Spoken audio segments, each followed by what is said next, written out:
City cable hardware news కి స్వాగతం. ముందుగా హెడ్లైన్స్.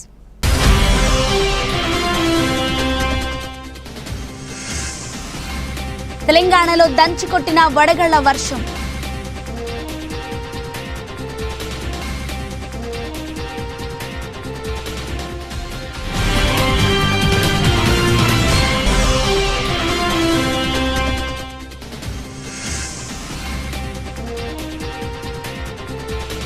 ఆశావహులకు big alert. స్థానిక ఎన్నికలు అప్పుడే.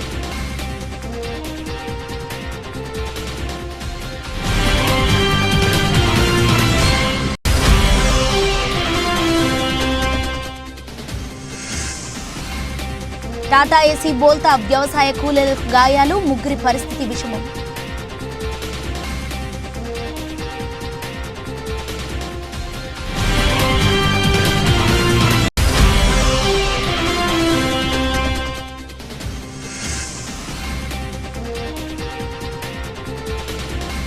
అనారోగ్యంతో ఫోటోగ్రాఫర్ మృతి.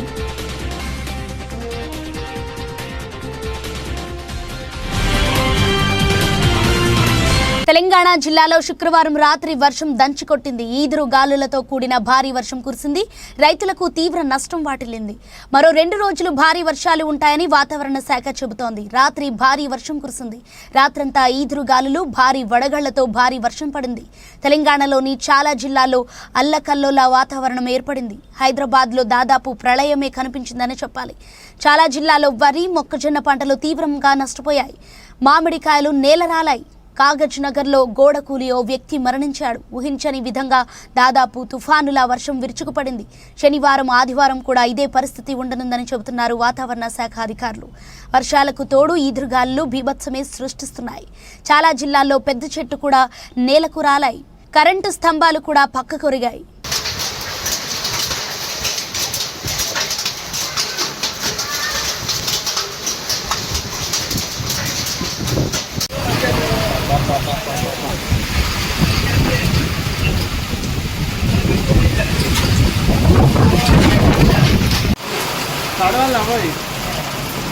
అందరు 10 స్టార్ట్ కొడతాను ఎందుకు యాడ్ చేసిందట.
ఎన్నేళ్ళైనా కూడా ఏమన్నా వానా అది గాలి సుమారుగా 100 అడుగుల కిలోమీటర్ల 100 కిలోమీటర్ల పైన ఉంటుంది గాలి. టచ్చే ఉన్నాయండి.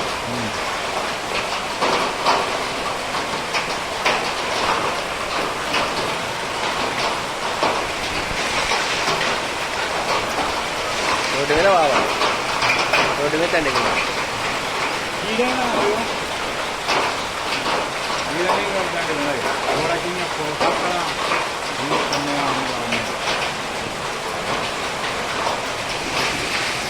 మంచి చచ్చిపోతుందే రాయి వల్లట్లే పడతాయి.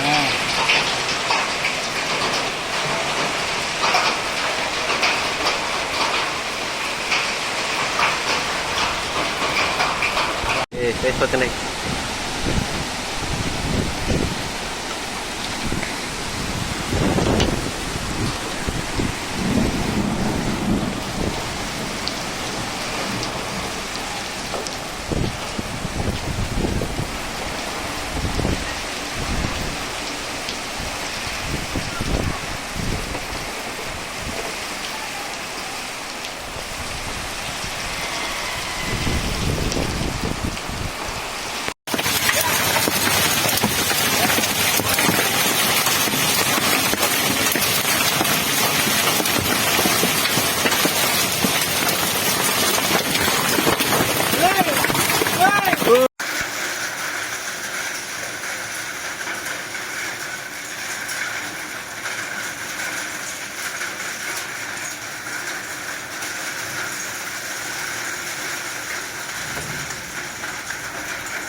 స్థానిక సంస్థల ఎన్నికల నిర్వహణ తేదీలపై మరోసారి ప్రచారం మొదలైంది. ఇన్నాళ్లు బీసీ రిజర్వేషన్, ఎస్సీ వర్గీకరణను పూర్తి చేయాలనే లక్ష్యంతో స్థానిక సంస్థల ఎన్నికలను తాత్కాలికంగా వాయిదా వేశారు. ఈ రెండింటికి ఇటీవలే రాష్ట్ర ప్రభుత్వం చట్టబద్ధత కల్పించింది.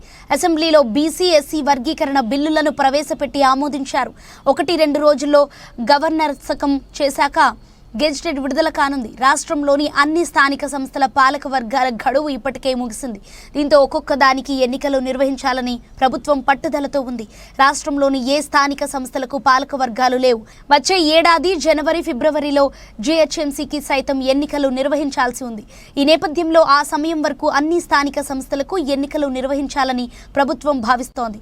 అందుకే జూలైలో స్థానిక ఎన్నికలు నిర్వహించాలని ప్రాథమికంగా నిర్ణయించారు. మొదటి జెడ్పీటీసీ, ఎంపీటీసీ, ఆ తర్వాత సర్పంచ్, అనంతరం మున్సిపల్ ఎన్నికలు నిర్వహించనున్నారు. ఇలా వరుసగా 3 రకాల ఎన్నికలు జరగనున్నాయి. పెద్దపల్లి జిల్లా మంథని మండలం నాగేపల్లి క్రాస్ వద్ద వ్యవసాయ కూలీలు ప్రయాణిస్తున్న టాటా ఏసీ ట్రాలీ వాహనం బోల్తా పడ్డ సంఘటనలు 16 మంది కూలీలు తీవ్రంగా గాయపడ్డారు. మండలంలోని బట్టుపల్లి గ్రామానికి చెందిన వ్యవసాయ కూలీలు మల్లారంలో మిర్చి ఏరేందుకు తెల్లవారుజామున 6 గంటలకు గ్రామానికి చెందిన సతీష్ అనే వ్యక్తికి చెందిన టాటా ఏసీలో బయలుదేరారు. నాగేపల్లి క్రాస్ వద్ద మంథని కాటారం ప్రధాన రహదారిపై టాటా ఏసీ వాహనం స్టీరింగ్ రాడ్ ఊసిరావడంతో వాహనం బోల్తా పడింది. దీంతో అందులో ఉన్న 16 మంది కూలీలకు తీవ్రంగా గాయాలయ్యాయి. గాయపడ్డ వారందరినీ మంథనిలోని ప్రభుత్వ ఆసుపత్రికి తీసుకువచ్చారు. గాయపడ్డ వారిలో బొందల కృష్ణమ్మకు తలకు తీవ్రంగా గాయం కావడంతో చెవిలో నుంచి రక్తం వస్తుండటంతో కరీంనగర్కు తరలించారు. ఇక అదేవిధంగా అప్పల శైలజకు చేయికి, అప్పల వనితకు భుజంకు తీవ్రంగా గాయమై పరిస్థితి విషమంగా ఉండటంతో వారిని సైతం కరీంనగర్కు తరలించారు. అదేవిధంగా గడ్డి మల్లక్క, సత్తమ్మ, సమత, ఎర్రమ్మ, కంతల రాజేశ్వరి, పోసక్క, కోలగాని సమ్మక్క, గౌరక్క, జంక లక్ష్మి, కమ్మపోయిన స్రవంతి, కమల, బోధ, మల్లమ్మలను కరీంనగర్, పెద్దపల్లి, గోదావరి ఖని ప్రభుత్వ ఆసుపత్రులకు మెరుగైన చికిత్స నిమిత్తం తరలించారు. ఆసుపత్రిలో గాయపడ్డ క్షతగాత్రులను మంథని సిఐ బి రాజు, ఎస్ఐ రమేష్లు ఆసుపత్రిని సందర్శించడంతో పాటు ప్రమాద వివరాలను తెలుసుకున్నారు. రామగుండం ఎన్టీపీసీకి చెందిన సీనియర్ ఫోటోగ్రాఫర్ గొల్లపల్లి గోపాల్ గత కొద్ది రోజులుగా అనారోగ్యంతో చికిత్స పొందుతూ శుక్రవారం రాత్రి మృతి చెందాడు. ఐఎన్టీయూజీ సెక్రటరీ జనరల్, తెలంగాణ రాష్ట్ర కనీస వేతనాల మండలి చైర్మన్ బి జనక ప్రసాద్ ఆదేశాల మేరకు INTUC RG1 vice president K Sadanandam ఆధ్వర్యంలో OCP 5లో ఈరోజు ఉదయం 7:30 గంటలకు పాలాభిషేకం చేయడం జరిగింది. తెలంగాణలో కాంగ్రెస్ ప్రజాప్రభుత్వం అధికారంలోకి రాగానే ఎన్నో అభివృద్ధి కార్యక్రమాలు చేస్తూ రాహుల్ గాంధీ ఇచ్చిన మాట ప్రకారం ఎంతో ప్రతిష్టాత్మకమైన బీసీ బిల్లు, ఎస్సీ వర్గీకరణ బిల్లు అసెంబ్లీలో ప్రవేశపెట్టినందుకు గాను రాష్ట్ర ముఖ్యమంత్రి వర్యులు రేవంత్ రెడ్డికి, ఉప ముఖ్యమంత్రి భట్టి విక్రమార్కకి, మంత్రి వర్యులు ఉత్తమ్ కుమార్ రెడ్డి, శ్రీధర్ బాబు, దామోదర్ రాజనరసింహ, పొంగులేటి శ్రీనివాస్ రెడ్డి, పొన్నాం ప్రభాకర్, PCC అధ్యక్షులు మహేష్ కుమార్ గౌడ్ మరియు స్థానిక శాసనసభ్యుల చిత్రపటాలకు పాలాభిషేకం చేశారు. ఈ కార్యక్రమంలో నాయకులు Gandra Damodar Rao, Baby Srinivas, Anjaneyulu, pit secretary P Samaiah, Sagar, Shankar, M Ramesh, Mallareddy, Rajender, Ashok, Srinu ఈ పాలాభిషేకానికి ఐఎన్టీయూసీ నాయకులు, కార్యకర్తలు, మహిళా ఉద్యోగులు, కాంట్రాక్ట్ ఉద్యోగులు, కార్మికులు అధిక సంఖ్యలో పాల్గొని విజయం చేర్చినారు. రామగుండం అంబేద్కర్ చౌక్ వద్ద షాహిద్ భగత్ సింగ్, రాజ్గురు, సుఖ్దేవ్ల 94వ వర్ధంతి సభ గోడ పత్రికలను విడుదల చేయడం జరిగింది. ఈ సందర్భంగా PYL జిల్లా ఉపాధ్యక్షులు బొంతు ఆనంద్ మాట్లాడుతూ PYL, PDSల రాష్ట్ర కమిటీల పిలుపు మేరకు జిల్లా కమిటీ ఆధ్వర్యంలో భగత్ సింగ్, రాజ్గురు, సుఖ్దేవ్ల 94వ వర్ధంతి సభలను ఈ నెల 23 నుండి 30 వరకు జిల్లా వ్యాప్తంగా జరపాలని, ముఖ్యంగా యువకులు, విద్యార్థులు, ప్రజలు అధిక సంఖ్యలో హాజరై విజయవంతం చేయాలని, అలాగే సామ్రాజ్యవాదానికి, భారత విద్యార్థి నిరుద్యోగులపై ట్రంప్ దురహంకారానికి వ్యతిరేకంగా మరియు బీజేపీ మతోన్మాద పాపిస్టు విధానాలకు వ్యతిరేకంగా పోరాడాలని పిలుపునిచ్చారు. ఆపరేషన్ కగార్ను తక్షణమే నిలిపివేయాలని, మోడీ బీజేపీ ప్రభుత్వం యావత్ దేశ సంపదను అదానీ, అంబానీ లాంటి కార్పొరేట్ సంస్థలకు అప్పచెప్పే ప్రయత్నాన్ని విరమించుకోవాలని డిమాండ్ చేశారు. ఈ ప్రజా వ్యతిరేక విధానాలపై పోరాడినప్పుడు మాత్రమే భగత్ సింగ్కు మనమందించే ఘనమైన నివాళి అని యువతకు పిలుపునిచ్చారు. ఇంకా ఈ కార్యక్రమంలో CPI న్యూ డెమోక్రసీ జిల్లా నాయకులు మెరుగు చంద్రయ్య, కొల్లూరి మల్లేష్, పైడిపల్లి రమేష్, PYL రాష్ట్ర నాయకులు ఆర్మూర్ల తిరుపతి, జిల్లా మండల నాయకులు గొట్టె శంకర్, కలువల మహేందర్, కోడిపుంజుల పోచయ్య, లక్ష్మణ్, రాములు తదితరులు పాల్గొన్నారు.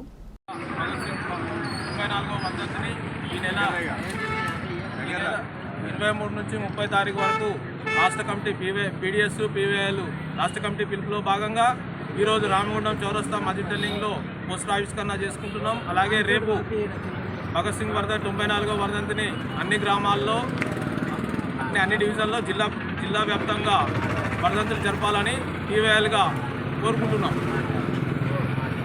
మనవడి పుట్టినరోజున ఆశ్రమంలో సందర్శించి అనాథ పిల్లల ఆకలి తీర్చి మురిసిపోయారు అమ్మమ్మ తాతయ్యలు. వివరాల్లోకి వెళితే మంథని ముత్తారం మండలం అడవి శ్రీరాంపూర్ గ్రామానికి చెందిన ప్రముఖ ఒగ్గు కథా కళాకారుడు మూగ రవి, రజిత దంపతులు శనివారం గోదావరి ఖని గాంధీనగర్లో గల MDHWS అనాథ పిల్లల ఆశ్రమాన్ని సందర్శించారు. తమ కూతురు అల్లుడు టూటీ సహస్ర సాగర్ దంపతుల కుమారుడు శ్రేయాన్స్ పుట్టినరోజు సందర్భంగా పురస్కరించుకొని ఆ కుటుంబ సభ్యులు చిన్నారి శ్రేయాన్స్ జన్మదిన వేడుకలను అనాథ పిల్లల మధ్య ఆడంబరంగా జరుపుకున్నారు. ఆశ్రమంలోని పిల్లలకు ఒకరోజు అన్నదానం చేసి సంతృప్తి వ్యక్తం చేశారు. ఈ సందర్భంగా మూగ రవి దంపతులు మాట్లాడుతూ తమ మనువడి పుట్టినరోజున తల్లిదండ్రులు లేని ఈ అనాథ పిల్లలకు ఒక రోజున కడుపు నిండా అన్నం పెట్టే భాగ్యం కలగటం అదృష్టంగా భావిస్తున్నామని పేర్కొన్నారు. ఎంతోమంది అనాథ పిల్లలను చేరదీసి వారికి తల్లిదండ్రులు లేని లోటు తెలియకుండా పెంచి పెద్ద చేస్తున్న ఈ ఆశ్రమంకు తమ వంతు సహాయ సహకారాలు ఎల్లప్పుడూ అందిస్తామని భరోసానిచ్చారు. ఈ సందర్భంగా చిన్నారి శ్రేయాన్స్కు ఆశ్రమ పిల్లలు పుట్టినరోజు శుభాకాంక్షలు తెలిపారు. కార్యక్రమంలో కుటుంబ సభ్యులు టూటీ శంకర్, లక్ష్మి, సతీష్, శిరీష, రాజు, సాయి ప్రసన్న, కృతిక, రోహాన్తో పాటు ఆశ్రమ నిర్వాహకులు పోచంపల్లి రాజయ్య, ఆశ్రమ పిల్లలు తదితరులు పాల్గొన్నారు. గోదావరి ఖని తిలక్ నగర్లో ముఖ్య కార్యకర్తల సమావేశం జరిగింది. ఈ సమావేశానికి IFTU రాష్ట్ర అధ్యక్ష కార్యదర్శులు కె విశ్వనాథ్, ఆరెల్లి, కృష్ణ హాజరై మాట్లాడుతూ శాసనసభ్యుల సమావేశాల సందర్భంగా ప్రజా సంఘాల వామపక్ష పార్టీల నేతలను బోధాన్ పోలీసులు అరెస్టు చేశారు. ఎన్నికల సందర్భంగా ప్రజలకు ఇచ్చిన 6 గ్యారంటీల హామీలను అమలు చేయాలని డిమాండ్ చేస్తే అరెస్టులు చేయటం సిగ్గుచేటని, గత బీఆర్ఎస్ ప్రభుత్వ పాలన మాదిరిగానే ప్రస్తుత కాంగ్రెస్ పాలన కొనసాగుతోందన్నారు. బీఆర్ఎస్ పార్టీకి పట్టిన గతే కాంగ్రెస్ పార్టీకి పడుతుందని హెచ్చరించారు. కాంగ్రెస్ ప్రభుత్వం ఎన్నికల ముందు ఇచ్చిన 7 వాగ్దానాలను అమలు చేయటంలో పూర్తిగా వైఫల్యత చెందిందని, ప్రభుత్వ పాలన తీరుపై మండిపడ్డారు. 7వ వాగ్దానం ప్రజాస్వామ్యమని గావు కేకలు పెట్టిన ముఖ్యమంత్రి రేవంత్ రెడ్డి అసెంబ్లీ సమావేశాలకు ముందస్తు అరెస్టులు దేనికి నిదర్శనం చెప్పాలని వారు ప్రశ్నించారు. ఇచ్చిన వాగ్దానం అడిగితే ఆగస్టులు చేయటం, రాష్ట్రంలో నియంత్రణ పాలనగా కొనసాగిస్తున్న రేవంత్ రెడ్డి అప్రజాస్వామికి చర్యలను తీవ్రంగా ఖండించాలని, ప్రజలు ప్రజాస్వామికవాదులు తీవ్రంగా ఖండించాలని పిలుపునిచ్చారు. అరెస్టు చేసిన IFTU రాష్ట్ర ఉపాధ్యక్షులు వరదయ్య, ఇతర ప్రజా సంఘాల పార్టీ నాయకులను తక్షణమే విడుదల చేయాలని డిమాండ్ చేశారు. ఈ సమావేశంలో IFTU రాష్ట్ర నాయకులు కందగట్ల సురేందర్, నాయకులు కె భాస్కర్ రెడ్డి, కేతి లింగయ్య, ఆల్పాస్, వి లక్ష్మణ్ తదితరులు పాల్గొన్నారు. Ramagundam police commissionerate Mancherial zone Mancherial traffic police స్టేషన్లో హెడ్ కానిస్టేబుల్గా విధులు నిర్వహిస్తూ కె నాగరాజు గుండెపోటుతో మరణించగా ఆయన భార్య విజయ్ కుమారికి భద్రత ఎక్స్గ్రేషియా 7,84,762 రూపాయల చెక్ను ఈరోజు రామగుండం పోలీస్ కమిషనర్ అంబర్ కిషోర్ ఝా తన కార్యాలయంలో అందజేయడం జరిగింది. ఈ సందర్భంగా మరణించిన హెడ్ కానిస్టేబుల్ కుటుంబ ప్రస్తుత స్థితిగతులను సిపి అడిగి తెలుసుకోవడంతో వారు కుటుంబానికి పోలీస్ శాఖ ఎల్లప్పుడూ అండగా ఉంటుందని, ప్రభుత్వ పరంగా అందాల్సిన ఇతర బెనిఫిట్లను తక్షణమే అందజేసే విధంగా చూస్తామని తెలియజేశారు. ఇక పోలీస్ సిబ్బంది కుటుంబాల సంక్షేమం పట్ల ప్రత్యేక శ్రద్ధ కనబర్చడంతో పాటు వారి కుటుంబాలకి అండగా ఉంటామని సిపి అన్నారు. ఈ కార్యక్రమంలో అడిషనల్ డీసీపీ అడ్మిన్ సి రాజు, ఏఓ శ్రీనివాస్, సూపరింటెండెంట్ సంధ్య, రామగుండం పోలీస్ కమిషనరేట్ పోలీస్ అధికారుల సంఘం అధ్యక్షులు బోర్లకుంట పోచలింగం పాల్గొన్నారు. గోదావరి ఖని పట్టణంలో భారతరత్న రాజ్యాంగ నిర్మాత, ప్రపంచ మేధావి డాక్టర్ బిఆర్ అంబేద్కర్ విగ్రహాలను తొలగించకుండా కలెక్టర్ స్థానిక ఎమ్మెల్యేలతో మాట్లాడుతానని తెలంగాణ రాష్ట్ర ప్రభుత్వ SC/ST కమిషన్ సభ్యులు కొంకటి లక్ష్మీనారాయణ హామీ ఇచ్చారు. ఆల్ ఇండియా అంబేద్కర్ యువజన సంఘ ఆధ్వర్యంలో శనివారం NTPC జ్యోతి భవన్లో కలిసి రామగుండం అసెంబ్లీ నియోజకవర్గంలో అంబేద్కర్ విగ్రహాలు, దళిత వర్గాల పట్ల ప్రభుత్వ అధికారులు వ్యవహరిస్తున్న కుల వివక్ష, కుట్రపూరిత విషయాలపై ఎస్సీ ఎస్టీ కమిషన్ సభ్యులు కొంకటి లక్ష్మీనారాయణ దృష్టికి తీసుకువెళ్లారు. 25 సంవత్సరాల క్రితం గోదావరి ఖని కూరగాయల మార్కెట్ సమీపాన ఏర్పాటు చేసిన తొలి డాక్టర్ బిఆర్ అంబేద్కర్ విగ్రహాన్ని తొలగించిన మున్సిపల్ కమిషనర్ అధికారులపై చర్యలు తీసుకోవాలని వినతి పత్రంలో విజ్ఞప్తి చేశారు. ఈ సందర్భంగా ఎస్సీ ఎస్టీ కమిషన్ సభ్యులు మాట్లాడారు. రామగుండం అసెంబ్లీ నియోజకవర్గంలో అంబేద్కర్ విగ్రహాల కూల్చివేతలు తొలగింపు విషయంలో జిల్లా కలెక్టర్ కోయ శ్రీహర్ష రామగుండం ఎమ్మెల్యే రాజ్ ఠాకూర్తో మాట్లాడి విగ్రహాలు తొలగించకుండా చూస్తానని హామీ ఇచ్చారు. కమిషన్ సభ్యుని కలిసిన వారిలో ఆల్ ఇండియా అంబేద్కర్ యువ సంఘం రాష్ట్ర వర్కింగ్ ప్రెసిడెంట్ బొంకూరి మధు, జాతీయ కార్యదర్శి కొంకటి లక్ష్మణ్, రాష్ట్ర ఉపాధ్యక్షులు మైసా రాజేష్, మాజీ కార్పొరేటర్ కన్నూరి సతీష్ కుమార్ తదితరులు పాల్గొన్నారు. రాష్ట్ర ఎస్సీ కమిషన్ మెంబర్ పెద్దలు కొంకటి లక్ష్మీనారాయణ గారిని కలవడం జరిగింది. ఈ రామగుండం పారిశ్రామిక ప్రాంతంలో అంబేద్కర్ విగ్రహాల తొలగింపు విషయంపై ఫిర్యాదు చేయడం జరిగింది. ఈ రామగుండం పారిశ్రామిక ప్రాంతంలో అనేక సమస్యలున్నా కేవలం దళితులపై దళిత విగ్రహాలు, మహనీయుల విగ్రహాలను తీసివేయడంలో అధికారులు బాగా ఉత్సాహంగా చూపుతున్నారు. మేము ఒకటే చెప్తా ఉన్నాం, మహనీయుల యొక్క ఆశయాలకు, వారి స్ఫూర్తిని భావితరాలకు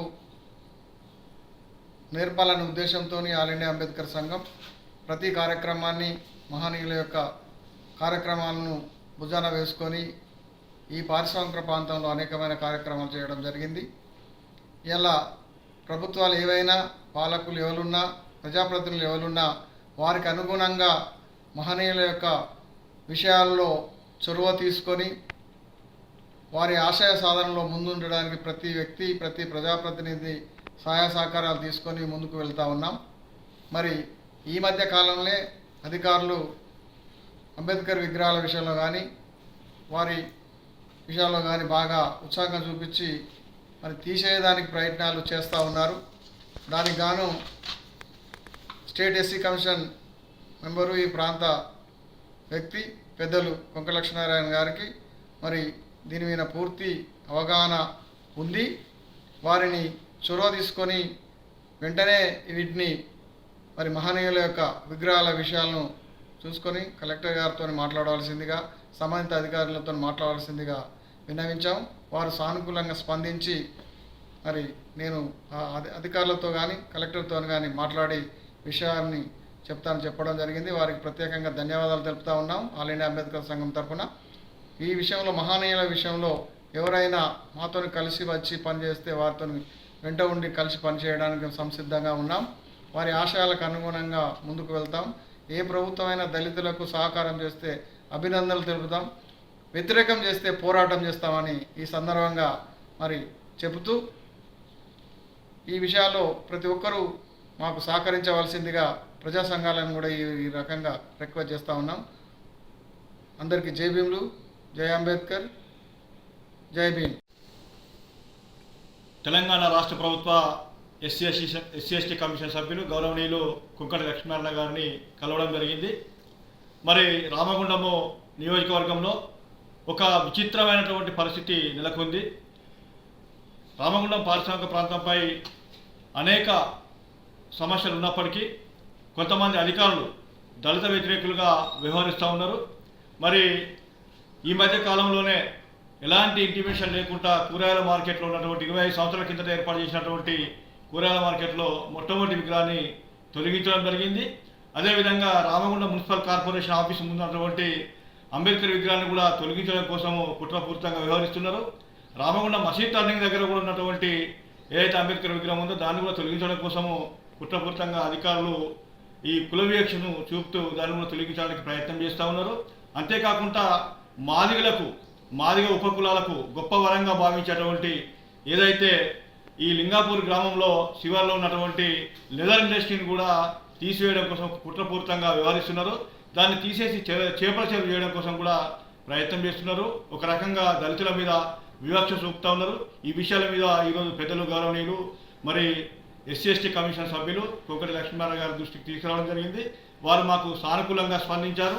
వారికి ఈ సందర్భంగా కృతజ్ఞతలు తెలియజేస్తూ మరి అధికారులతోటి అదేవిధంగా కలెక్టర్ గారితో సంబంధిత అధికారులతో కూడా పూర్తి స్థాయిలో విచారణ జరిపించి విగ్రహాలను అక్కడే ఉండే విధంగా ఏదైనా విగ్రహాలను రోడ్ వైండింగ్ కనుక చేయాల్సి వస్తే అక్కడనే చేసేసి పెద్ద ఎత్తున రోడ్ వైండింగ్ చేసేసి బ్యూటిఫుల్ అంటే అందంగా తీర్చిదాల్సిందిగా విజ్ఞప్తి చేస్తాము. మా ఆల్ ఇండియా అంబేద్కర్ విభజన సంఘం రాష్ట్ర నాయకత్వం, జిల్లా నాయకత్వం, లోకల్ నాయకత్వం రిప్రజెంటేషన్ పూర్తి చేయడం జరిగింది. కూరగాయల మార్కెట్లో గత 30 సంవత్సరాల నుండి కూడా ఆ ప్రాంతంలో సింగరేణి యాజమాన్యం అంబేద్కర్ జయంతి ఉత్సవాలు, వర్ధంతి ఉత్సవాలు జరుపుతూ ఉన్నాయి. ఇక్కడ విగ్రహాలు లేనప్పుడు కూడా మేము ఆ ప్రాంతంలోనే ఉత్సవాలను జరిపేటువంటి వాళ్ళం. అది మరి ఎవరు తీసిరా ఏందనేది కూడా పూర్తి సమాచారం లేదు. దానికి సంబంధించినటువంటి అధికారులతో, కమిషనర్ గారితో, కలెక్టర్ గారితో, లోకల్ శాసనసభ్యులతో మాట్లాడి ఆ ప్రాంతంలోనే కూరగాయల మార్కెట్కు అనుగుణంగా ఆ ప్రాంతంలో పెట్టే విధంగా తప్పకుండా వాళ్ళతో మాట్లాడి ప్రయత్నం చేస్తానని తెలియజేస్తూ, అదేవిధంగా ఏదైతే మున్సిపల్ కార్యాలయం కాడ కొంత ప్రాబ్లం అయినమాట వాస్తవమే. దానికి కొంచెం వెనుకలు జరిపి మున్సిపల్ ఆఫీస్ ముందు ఫస్ట్ గేట్ ముందు పెట్టినట్టు చాలా బ్రహ్మాండంగా ఉంటుంది. కొంచెము పెద్దలు, గౌరవనీయులు, శాసనసభ్యులు రాజడాక్టర్ మక్కాన్ సింగ్ గారు కూడా ఆలోచన చేయవలసిన అవసరం ఉంది. కలెక్టర్ గారి దృష్టి కూడా తీసుకెళ్తాం. తర్వాత ఇక్కడ ఉన్నటువంటి అడిషనల్ కలెక్టర్ అరుణశ్రీ గారు కూడా నేను కోరడం జరుగుతుంది. మున్సిపల్ కొంచెం వెనుక జరిపి మున్సిపల్ గేట్ ఆఫీస్ గేట్ ముందు, మొదటి గేట్ ముందు కనుక పెట్టినట్టయితే ఇక్కడ ప్రజలకు అందుబాటులో ఉంటుంది. దళిత సంఘాలకు కూడా ఎవరు కూడా ఇబ్బంది పెట్టకుండా ఎటువంటి పోరాటాలు చేయకుండా కూడా బాగుంటుంది అనేది నా అభిప్రాయం. ఆ అభిప్రాయాన్ని ఖచ్చితంగా ఎమ్మెల్యే గారికి చెప్తాను, అధికారులకు కూడా తప్పకుండా చెప్పి దాన్ని వెనుక జరిపే విధంగా ప్రయత్నం చేద్దామని ఆలోచన చేస్తూ మరి తెలియజేస్తున్నా. మా వారికి కూడా మాట ఇస్తున్నా, తప్పకుండా ఎమ్మెల్యే గారి దృష్టి తీసుకెళ్ళి రాజడాక్టర్ మక్కాన్ సింగ్ గారితో మాట్లాడి కొంచెం వెనుక జరిపే ప్రయత్నం చేద్దామన్నది నా అభిప్రాయం. వారికి కూడా చెప్తాను, తెలియజేస్తున్నాను. ప్రభుత్వ స్థలంలో ఇల్లు నిర్మించుకున్న పేదలకు ఇంటి నెంబర్లు, ఇంటి పట్టాలు ఇవ్వాలని డిమాండ్ చేస్తూ సిపిఎం పార్టీ ఆధ్వర్యంలో రామగుండం మున్సిపల్ కార్పొరేషన్ కార్యాలయం ఎదుట ధర్నా చేపట్టారు. ఈ రోజు సిపిఎం ఆధ్వర్యంలో రామగుండం మున్సిపల్ కార్యాలయం వద్ద ధర్నా నిర్వహించి అనంతరం ఇన్ఛార్జి కమిషనర్ అరుణశ్రీకి వినతి పత్రాన్ని ఇవ్వటం జరిగింది. ఈ సందర్భంగా సిపిఎం పార్టీ జిల్లా కార్యదర్శి వర్గ సభ్యులు వేల్పుల కుమారస్వామి మాట్లాడుతూ ఇండ్లు లేని పేదలకు ఇండ్ల స్థలాలు ఇవ్వాలని సిపిఎం జిల్లా కమిటీ ఆధ్వర్యంలో 2023వ సంవత్సరంలో భూ పోరాటం నిర్వహించడం జరిగింది. ఈ సందర్భంగా 3వ డివిజన్ జంగాలపల్లిలోని డబుల్ బెడ్రూమ్ల ముందు ఉన్న ప్రభుత్వ స్థలంలో 60 మంది పేదలు ఇండ్లు కట్టుకొని నివసిస్తున్నారు. వారికి ఇంటి నంబర్లు లేకపోవటం, కరెంటు, మంచినీరు సౌకర్యం లేక ప్రజలు తీవ్ర ఇబ్బందులు ఎదుర్కొంటున్నారని అన్నారు. కాంగ్రెస్ ప్రభుత్వం కూడా అధికారంలోకి రాకముందు, వచ్చిన తర్వాత ప్రభుత్వ స్థలాల్లో ఇండ్లు కట్టుకొని పేదలకు ఇంటి పట్టాలు ఇస్తామని హామీ ఇచ్చారు. కానీ ప్రభుత్వం ఏర్పడి సంవత్సరం గడిచిపోతున్నా ఆ హామీని అమలు చేయటం లేదని అన్నారు. ఇప్పటికైనా ప్రభుత్వం వెంటనే స్పందించి ఇంటి నంబర్లు ఇవ్వాలని, ఇంటి పట్టాలు ఇవ్వాలని డిమాండ్ చేశారు. అదేవిధంగా వేసవి కాలం ప్రారంభమైన సందర్భంగా నీటి సమస్యలు ఎదురయ్యాయని, ఈ సమస్య పరిష్కారానికి మున్సిపల్ అధికారులు వెంటనే స్పందించి వాటర్ ట్యాంకుల ద్వారా మంచినీరు సరఫరా చేయాలని విజ్ఞప్తి చేశారు. అదేవిధంగా రోడ్లు, డ్రైనేజీ తదితర మౌలిక సదుపాయాలు కల్పించేందుకు కృషి చేయాలని అన్నారు. లేని పక్షంలో భవిష్యత్తులో మరిన్ని ఆందోళనలు చేపడతామని హెచ్చరించారు. ఈ కార్యక్రమంలో సిపిఎం సుందరయ్య, విజ్ఞాన కేంద్రం కమిటీ సభ్యులు మండల రాజయ్య, మేకల దీప, బి మహేశ్వరి, టి సుజాత, ఎన్ బాలకృష్ణలతో పాటు కాలనీ వాసులు ఉషాశ్రీ, రాజ్యలక్ష్మి, మంజుల, సుల్తానా, వాసవి, భాగ్యలక్ష్మి, సుగుణ, శంకరమ్మ, ఇంద్ర, వాణి, లక్ష్మి, రాము తదితరులు పాల్గొన్నారు. మహిళలు కుట్టు మిషన్ శిక్షణ పొంది తమ కాళ్లపై నిలబడి లాభాలు ఆర్జించాలని పెద్దపల్లి జిల్లా డిఆర్డీఏ పీడీ కాళింతిని అన్నారు. శనివారం కమాన్పూర్ మండల కేంద్రంలోని కుట్టు శిక్షణ శిబిరాన్ని ఆమె పరిశీలించారు. ఈ సందర్భంగా ఆమె మాట్లాడుతూ పెద్దపల్లి జిల్లాలో 3 చోట్ల మహిళలకు కుట్టు మిషన్ శిక్షణ ఇవ్వడం జరుగుతుందని అన్నారు. ఇందులో కమాన్పూర్, ఎన్టీపీసీ, సుల్తానాబాద్ మండలాల్లో శిక్షణ తరగతులు ప్రారంభించడం జరిగిందని ఆమె పేర్కొన్నారు. కమాన్పూర్ మండలంలో మంథని రామగిరి, పెద్దపల్లి, కమాన్పూర్, ముత్తారం, సుల్తానాబాద్ మండలంలో ధర్మారం, జూలపల్లి, ఎలిగేడు, కాల్వ శ్రీరాంపూర్, ఓదెల మండలాల మహిళలకు, అలాగే ఎన్టీపీసీలో అంతర్గాం, పాలకుర్తి, రామగుండం అర్బన్ మండలంకు చెందిన మహిళలకు శిక్షణను ఎన్టీపీసీకి చెందిన విక్టరీ ఫ్యాషన్ డిజైనర్ వారు ఇవ్వటం జరుగుతుంది. అలాగే ఈ శిక్షణలో మండలానికి 20 మంది మహిళల చొప్పున శిక్షణ తరగతులు నిర్వహించడం జరుగుతోంది. మహిళలు ఇది మంచి తరుణమని శిక్షణ పొంది ప్రభుత్వ పరంగా పాఠశాలలకు ఇచ్చే యూనిఫామ్లు సైతం మీ ఆధ్వర్యంలోనే కుట్టడం జరుగుతుందని ఆమె హామీ ఇచ్చారు. మహిళా సంఘాలచే స్కూల్ యూనిఫామ్లు కుట్టించడం జరుగుతుందని ఆమె పేర్కొన్నారు. ఈ కార్యక్రమంలో డిపిఎం నాగేశ్వరరావు, ఏపీఎం శైలజ, శాంతి తదితరులు పాల్గొన్నారు. Shri Janak Prasad secretary general minimum wage board chairman ఆదేశాల మేరకు సింగరేణిలోని 11 డివిజన్లో గల అన్ని గనులు డిపార్ట్మెంట్లలో మరియు ఐఎన్టీయూసీ సెంట్రల్ ఆఫీసులో తెలంగాణ రాష్ట్ర ముఖ్యమంత్రి రేవంత్ రెడ్డి, వారి సహచర మంత్రులు బట్టి విక్రమార్క, డి శ్రీధర్ బాబు, పొన్నాం ప్రభాకర్, పొంగులేటి శ్రీనివాస్ రెడ్డి, స్థానిక ఎమ్మెల్యే రాజ్ ఠాకూర్, మక్కాన్ సింగ్ బి జనప్రసాద్ చిత్రపటానికి పాలాభిషేకం చేయడం జరిగింది. ఈ సందర్భంగా దశాబ్దాల కాలంగా బీసీల రిజర్వేషన్ పెంచాలనే కోరిక మేరకు బీసీ రిజర్వేషన్లను 42% పెంచుతూ అసెంబ్లీలో తీర్మానించినందుకు గాను, ఇక అదేవిధంగా ఎస్సీ కుల వర్గీకరణ బిల్లు అసెంబ్లీలో ఆమోదించినందుకు గాను తెలంగాణ ఎస్సీ ఎస్టీ బీసీ కులాల పక్షాన ముఖ్యమంత్రికి మరియు వారి సహచర మంత్రి అందరికీ కృతజ్ఞతలు, ధన్యవాదాలు తెలియజేస్తూ పాలాభిషేకం నిర్వహించడం జరిగింది. ఈ కార్యక్రమానికి ముఖ్య అతిథులుగా నరసింహారెడ్డి, ధర్మపురి సీనియర్ వైస్ ప్రెసిడెంట్లు కె సదానందం, ఉపాధ్యక్షులు జి కృష్ణ, మండ రమేష్, తాటికొండ ఆంజనేయులు, ఎల్ ఆంజనేయులు, రాజేశం, తిరుపతి మల్లారెడ్డి పాల్గొన్నారు. ఎండిన గోదావరి తల్లి కన్నీటి గోసను, కాళేశ్వరం నీళ్లు అందక పంటలు ఎండిన రైతన్నల గుండె కోతలను సభ్య సమాజానికి తెలిపేందుకు రామగుండం మాజీ ఎమ్మెల్యే కోరుకంటి చందర్ ఆధ్వర్యంలో రామగుండం నుంచి ఎర్రవల్లి వరకు 200 మందితో కూడిన 180 కిలోమీటర్ల పాదయాత్ర వారం రోజుల పాటు కొనసాగి శనివారం ముగిసింది. ఈ ముగింపు సభ బీఆర్ఎస్ అధినేత కేసీఆర్ అధ్యక్షతన జరిగింది. పెద్దపల్లి నోడల్ జిల్లాకి సంబంధించిన Viksit Bharat youth parliament 2025 mega event రెండో రోజు కూడా విజయవంతంగా పూర్తయింది. రెండో రోజు కార్యక్రమానికి మంచిర్యాల ఆర్డీఓ మరియు sub divisional magistrate Guduri Srinivasarao ముఖ్య అతిథిగా పాల్గొని యువతను ఉద్దేశించి స్ఫూర్తివంతంగా ప్రసంగించారు. వీరు మాట్లాడుతూ భారతదేశ ఆర్థిక, సామాజిక, రాజకీయ పరిస్థితుల్లో మార్పు తెగలిగే శక్తి యువతలో దాగి ఉందని అన్నారు. కాబట్టి ప్రపంచంలో అత్యధిక యువతను కలిగి ఉన్న భారతదేశంలో ఈ దేశ భవిష్యత్తును నిర్ధారించే శక్తి యుక్తులను వెలికి తీయటంతో భాగంగా యువతలో నాయకత్వాన్ని పెంపొందించుకొని క్రమంలో భాగంగా యువ పార్లమెంటు కార్యక్రమాన్ని నిర్వహించడం యువత కోసం కేంద్ర యువజన సర్వీసుల మంత్రిత్వ శాఖ డిజైన్ చేసిన అత్యుత్తమ కార్యక్రమం అని అన్నారు. ప్రభుత్వ పాఠశాలలు, కళాశాలలు చదువుకున్న యువతకు దేశ కాలమాన పరిస్థితులను సరిగ్గా అర్థం చేసుకుంటారనేది నా అభిప్రాయం అన్నారు. ఇంకా మాట్లాడుతూ ప్రతి ఒక్కరూ ఎలక్షన్ ప్రక్రియలో భాగస్వామ్యం కావాలన్నారు. ఈ కార్యక్రమానికి స్టాఫ్ సెక్రటరీ డాక్టర్ సుబ్బారావు గారు వ్యాఖ్యాత వ్యవహరించారు. ఎన్ఎస్ఎస్ కోఆర్డినేటర్లు doctor M Naresh, doctor D Kiranmayi, NCC officer lieutenant B Tirupati, doctor Sharada, doctor Shankaraiah, doctor Ajay Kumar, Srimati Sridevi, doctor Sravanthi, Srimati Sumata, doctor Ramakrishna, doctor Suresh, doctor Ravinder, Shri Kiran కుమార్తో పాటు ఇతర అధ్యాపకులు, విద్యార్థులు, వాలంటీర్లు, ఎన్సీసీ కాడెట్స్, బోధనేతర సిబ్బంది తదితరులు పాల్గొన్నారు. వార్తలు ముగించే ముందు మరోసారి హెడ్లైన్స్.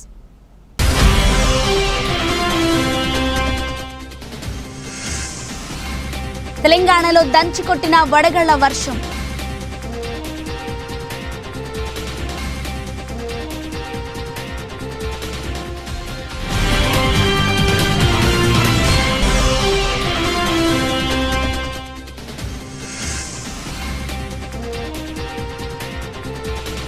ఆశావహులకు బిగ్ అలర్ట్, స్థానిక ఎన్నికలు అప్పుడే.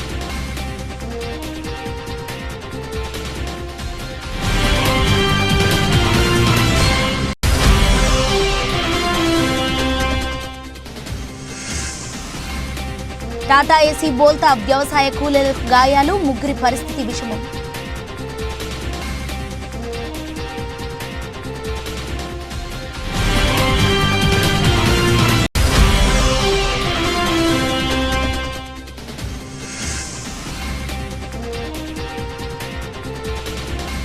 అనారోగ్యంతో ఫోటోగ్రాఫర్ మృతి.